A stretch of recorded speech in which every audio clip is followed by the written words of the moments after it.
Hello everyone. അപ്പോൾ പുതിയൊരു Flipkart find ആയിട്ടാണ് വന്നിരിക്കുന്നത്. ഇന്ന് ഞാൻ കൊണ്ടുവന്നിരിക്കുന്ന ഐറ്റം ഞാൻ വാങ്ങി പണി കിട്ടിയൊരു സാധനമാണ് കേട്ടോ. ഇതൊരു ഫേഷ്യൽ കിറ്റാണ്, ഡയമണ്ട് ഫേഷ്യൽ കിറ്റ്. അപ്പോൾ ഇതാണ് കേട്ടോ സാധനം വന്നിട്ട്. അപ്പോൾ ഇതെന്താ പണി കിട്ടിയെന്ന് വെച്ചിട്ടുണ്ടെങ്കിൽ, ഞാൻ ഇതിന് മുന്നേ ഫേഷ്യൽ കിറ്റ് നമ്മൾ ഫ്ലിപ്കാർട്ടിൽ നിന്ന് ഓർഡർ ചെയ്ത് എത്തിയിട്ടുണ്ട്. അന്ന് ഞാൻ വാങ്ങിയിട്ടുണ്ടായിരുന്ന നേച്ചേഴ്സിൻ്റെ ഫേഷ്യൽ കിറ്റ് ആയിരുന്നു. അത് നല്ല അടിപൊളിയായിട്ടുള്ളൊരു സാധനമായിരുന്നു കേട്ടോ. അപ്പോൾ അതേപോലെ ഞാൻ വളരെയധികം സെർച്ച് ചെയ്ത് റിവ്യൂ ഒക്കെ നോക്കിയിട്ട് വാങ്ങിച്ചൊരു ഐറ്റം ആയിരുന്നു ഈ പറയുന്ന ഡയമണ്ടിൻ്റെ ഫേഷ്യൽ കിറ്റ് എന്ന് പറയുന്നത്. അപ്പോൾ റിവ്യൂവിനകത്തൊക്കെ ഭയങ്കര അഭിപ്രായമായിരുന്നു. അങ്ങനെ ഞാൻ ഓർഡർ ചെയ്ത് വരുത്തിച്ചു. അപ്പോൾ ഒരു കല്യാണം ഉണ്ടായിരുന്നു. അപ്പോൾ നമ്മൾ വീട്ടിലുള്ള എല്ലാവർക്കും ഫേഷ്യൽ ചെയ്യാലോ എന്ന് വിചാരിച്ചിട്ടാണ് ഈ ഒരു വലിയ കിറ്റ് തന്നെ വരുത്തിയിട്ടുണ്ടായിരുന്നത്. അങ്ങനെ വരുത്തി കഴിഞ്ഞപ്പോൾ എന്ത് സംഭവിച്ചെന്ന് വെച്ചിട്ടുണ്ടെങ്കിൽ, ആദ്യം ഇതിൻ്റെ പ്രൊഡക്ട്സ് കാണിച്ചു തരാം. എല്ലാ സാധനങ്ങളും ഉണ്ട് കേട്ടോ. അതായത് ഫേഷ്യൽ ജെല്ലുണ്ട്, സ്ക്രബുണ്ട്, ഫേസ് പാക്ക് ഉണ്ട്,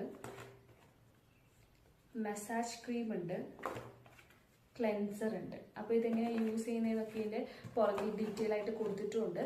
ഇനി എന്താ ഇതിൻ്റെ ഒരു പ്രോബ്ലം എന്ന് വെച്ചാൽ, ഇത് തുറന്നിട്ട് ഞാൻ ആദ്യം ഇതിൻ്റെ ഒരു സാധനം എടുത്തു. അതായത് ക്ലെൻസർ ആണല്ലോ നമ്മൾ ആദ്യം യൂസ് ചെയ്യുന്നത്. അപ്പോൾ ക്ലെൻസർ ഞാൻ എടുത്തപ്പോൾ തന്നെ ഒരു ക്ലിനിക് പ്ലസ് ഷാംപൂവിൻ്റെ ഒരു സ്മെല്ലായിരുന്നു ഇതിനുണ്ടായിരുന്നത്. അപ്പോൾ എനിക്കിങ്ങനെ ഇത് മുഖത്തൊക്കെ തേച്ചാൽ എങ്ങനെ ഇരിക്കും എന്നൊരു സംശയം എനിക്കുണ്ടായി. ഓൾറെഡി എൻ്റെ സ്കിന്നിന് പിമ്പിൾസ് ഒക്കെ വരുന്ന സ്കിന്നാണ്.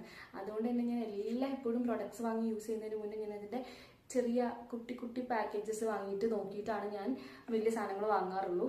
അപ്പോൾ ഞാൻ അങ്ങനെ ഇത് എന്താവുമെന്ന് എനിക്ക് ഭയങ്കര അധികം സംശയം തോന്നി. കല്യാണം അടുത്ത ദിവസമാണ്, അപ്പം മുഖം വൃത്തികേടാക്കി പോകാൻ പറ്റില്ലല്ലോ. അങ്ങനെ ഞാൻ എന്ത് ചെയ്തെന്ന് വെച്ചിട്ടുണ്ടെങ്കിൽ, ഞാൻ കയ്യിലാണ് ഈ രണ്ട് കൈകളിൽ ഞാൻ ഫേഷ്യൽ ചെയ്തു. പക്ഷേ കയ്യിൽ ഫേഷ്യൽ ചെയ്തിട്ട് വേറെ പ്രശ്നമൊന്നും ഉണ്ടായിട്ടില്ല. പൊള്ളുന്ന പോലത്തെ സെൻസേഷനോ ചൊറിയുന്ന സെൻസേഷനോ ഒന്നും ഉണ്ടായില്ല.